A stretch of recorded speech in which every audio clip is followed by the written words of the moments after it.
So here's the DJI Neo 2, released around a month ago when I was busy climbing mountains in Nepal. But after using it for a few weeks, I thought I'd drop a video running through why I think it is genuinely, probably, the perfect beginner drone that many people may not ever need to upgrade from, but also point out a couple of things that are actually really annoying me about it as well. But why do I say it could be the perfect beginner drone? Well, combination of price, the camera and flight performance, the all-round versatility and usability, and the different ways to control it and take photos and video. Coupled with its small size and extremely lightweight, giving it the least restrictions and therefore the most freedom to fly in more places, all of those things go towards making it one of the most useful and versatile drones that I own, which is no mean feat when you consider how many different models I've got. Firstly though, I thought I'd just go through the basics. There are obviously so many detailed, good review videos out there showing you all the specs and features. So I just wanted to focus today on the main things that I have found good and the odd thing that has really annoyed me. Of course, as ever, if you find this useful, please do give me a little thumbs up. Helps if you do it now rather than wait until the end of the video. YouTube algorithm is always watching. But look, first off, let's take a look. The camera quality. Now, it's been a full year since the original Neo was released, and back then I was not shy about expressing my frustration with it from the poor camera quality and the very poor wind performance. The DJI obviously listened, and they have improved things all over the place on this new model. Proper obstacle avoidance, greatly improved signal range, decent wind resistance, better camera performance, more internal memory, and finally some seriously impressive gesture control, where it really does respond properly to your hand movements both near and far. Now, of course, we need to remember how this new model has been priced. It's one of the least expensive drones that DJI make. Pleased to say the Neo 2 did impress me. In these high contrast situations down over the South Downs, I had the low sun shining right into the lens. You still got the landscape below in the shadow, very nice and clear. The camera on the Neo 2 is the same half-inch sensor that you found on the Neo 1, but it's clear there are now much smarter and more capable image processing going on behind the scenes, as these sunrise shots as well. You can see, again, the low sun shining and the clouds above, all in beautiful colour and detail, and the landscape below, not fading away into dark, but you can see all the detail nicely with the colours looking pretty good. So a significant improvement over the original Neo's outputs. Now, even flying at night in total darkness, the Neo 2 showed good improvement. Looking at the photos on my big desktop screen was no disappointment for once. Decent colours and sharp edges, even on the moving subjects like people and cars. I've got to admit to still being a little bit disappointed with the video output at night. The detail did start to fade away, as did the colours as well, to be honest. But even so, it's clear to me that the camera has had a major improvement over the original Neo. And for most daytime situations, it's going to produce pictures and videos that will more than satisfy most users. Shoots in 4K video and outputs 12 megapixel stills, sadly only in JPEG, which is a shame because raw file output would have been brilliant for tweaking and editing the photos as well. Don't expect the big range of shooting options you have on the larger drones like the Mini 5 Pro, but of course you do get the full range of quick shots with the Neo 2, which fundamentally is what this drone was designed for, being able to take simple, fun pictures and videos quickly and easily. And of course, flying in low light has been helped by the inclusion of this at the front, the new LiDAR forward obstacle avoidance sensor for giving you obstacle avoidance, pretty much total darkness. In fact, the new upper and lower sensors do give all-round obstacle avoidance in daytime, and that was, of course, completely lacking on the original Neo. Testing it going through the trees and bushes in my garden, many of which only had twigs and no leaves, Neo 2 performed absolutely perfectly, working out its route around the trees and bushes and not failing once. Even though it's got prop guards, you do not want this being snagged and getting caught up in trees. So being able to rely on decent obstacle avoidance is a fantastic improvement.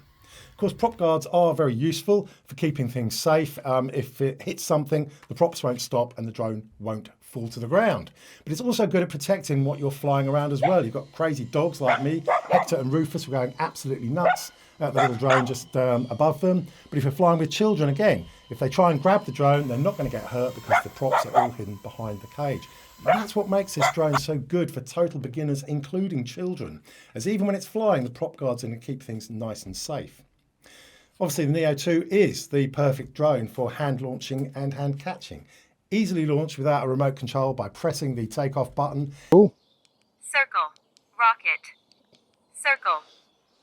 Okay, let's go. 2 meters. Circle. 3, 2, 1.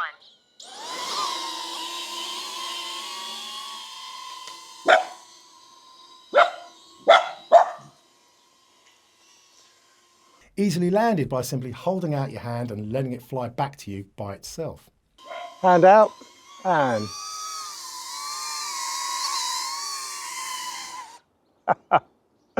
how cool is that?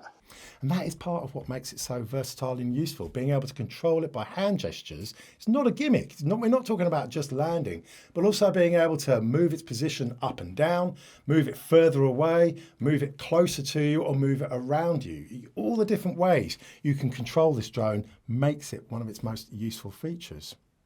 On the side, you have got the little selection buttons to select the pre-programmed autonomous movements. You've got the takeoff button. And whilst you're doing that, things are displayed on a lovely new little LCD screen as well.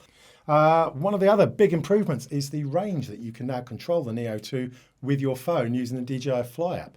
And that is thanks to these little antennae that are fitted to the digital transceiver.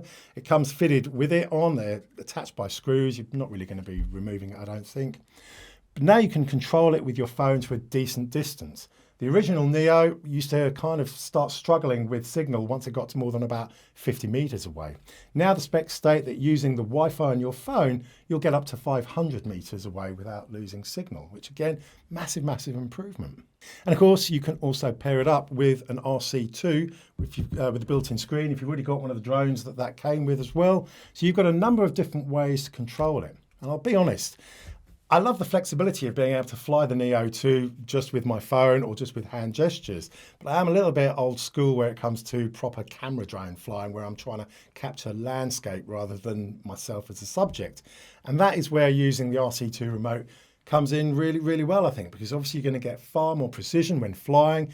You also get the ability to adjust more settings and to make sure you get the absolute smoothest and best video and footage you can. And if that wasn't enough, you get the full FPV experience by getting the Motion Fly More combo package. That includes the Goggles 3 and the motion controller stick, which you are literally flying the Neo 2 via a joystick, which is absolutely my favourite way to fly some of the FPV drones that I've got, like the Avata 2 and the Avata 1. So no end of different ways to control this drone. The max speed is pretty much the same, 12 meters per second or around 27 miles per hour. So that's the same as the original Neo. The flight time is similar too. They've eked 1 extra minute. The specs state 18 minutes without the prop guards. In real world flying, I was getting the return to home after about 12 to 14 minutes. I did find myself coming in to swap the batteries far sooner than I'm used to. So if you're going to buy a package, I would definitely recommend that you get a second or third battery. But there is no doubt in my mind, if you are starting out or if you've been tasked with getting a drone for your kids, then this is easily probably one of the best models to go for. It won't break the bank and it's pretty unlikely to get broken itself. The trouble with most of the camera drones that you see here is that you will only crash them once, and if you do, it's then a repair job with DJI because the camera gimbal is so exposed and easily damaged. Neo 2 has not only got the camera tucked away nice and safely, it's also got these little extra bumper guard, so if it does hit straight on, the camera is not even going to come into contact with whatever it is you're hitting. And of course it's much safer if you're flying around children and animals, as I said too, thanks to the prop guards. The photos and videos it puts out are going to be absolutely fine for most people. Obviously, if you're a serious photographer, then you are going to want more than a 1/2-inch sensor and you would go for a more expensive drone with a bigger, better camera. But for the majority of people, this is going to do the job nicely if all you want is some fun photos and videos. Like I said though, despite all of its improvements, there are still a few downsides, including one that really does still massively annoy me. If I talk about them now, you can decide whether or not they're a deal breaker for you. Like I said, first of all, flight time. Way shorter than the Mini series of drones or pretty much any of the other drones. You can mitigate against that by getting some extra batteries. Guess that's what happens when you are flying a very lightweight drone with very small batteries. Like I said as well, you need to appreciate it is a good but not brilliant camera. It is one of DJI's cheapest models. It gives surprisingly good results, but fundamentally, as I said, if you're after very high quality photos, this is not for you. It doesn't have a micro SD card slot, but it does have a fairly chunky 49 gigs of internal memory. That's going to be more than enough for a hefty amount of 4K video. RAW files would have been nice, as I said. It's a shame they haven't got that. But for me, the single biggest problem with this model is the noise. Noise is not its greatest feature.